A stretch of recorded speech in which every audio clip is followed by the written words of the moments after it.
I Love GEG dans les coulisses de Gaz, Électricité de Grenoble. Surveiller l'électricité, telle est la mission du Centre de conduite et de gestion des réseaux de GEG.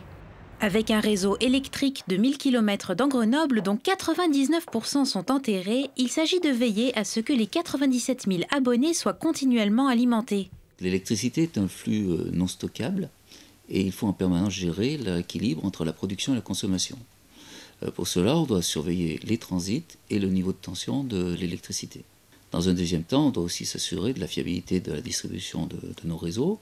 Et donc on agit par des manœuvres sur notre réseau pour des opérations de maintenance préventive, soit pour des manœuvres d'urgence en cas de panne. Direction la salle de contrôle.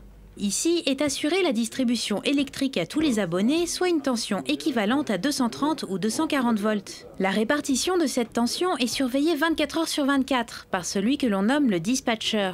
Mon rôle est d'équilibrer cette tension en fonction de la charge consommée par les abonnés de Grenoble.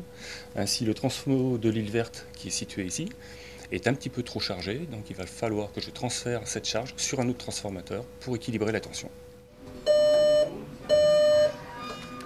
Alarme température nord-ouest sur le TR4. Une alarme s'allume. Quelque chose d'anormal est détecté sur un transformateur du quartier Europol. Ouais, alors Roger, donc le souci il est sur le TR4. On va isoler le TR4. Il faut vraiment qu'on aille au plus vite vérifier ce qu'il y a sur ce transfo. Okay. D'accord ? Départ immédiat sur les lieux avec le responsable. De son côté, le dispatcher arrête le transformateur et répartit l'électricité sur d'autres postes. La fourgonnette contactée par radio est déjà sur place. C'est cette sonde qui a prévenu de la surchauffe de l'huile du transformateur. Il s'agit maintenant de trouver la panne. Un transformateur comme celui-ci reçoit la tension à 63 000 volts et la redistribue par des câbles de 20 000 volts.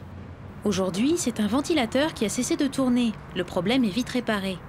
Un cas comme celui-ci est très rare. La plupart des interventions ont lieu lorsque le réseau est touché par des travaux extérieurs. Nous intervenons souvent sur notre réseau 20 kV, le réseau enterré. Souvent, les entreprises accrochent nos câbles et cela crée un défaut. Donc, à notre charge et le plus rapidement possible, nous devons intervenir pour isoler la partie en défaut. Des opérations régulières de vérification et de maintenance permettent de prévenir les problèmes. L'essentiel est d'éviter au maximum les coupures d'électricité. Et GEG s'en sort plutôt bien, puisqu'en 2010, la moyenne de coupure de courant à Grenoble a été de 27 minutes, pour une moyenne nationale de 68 minutes.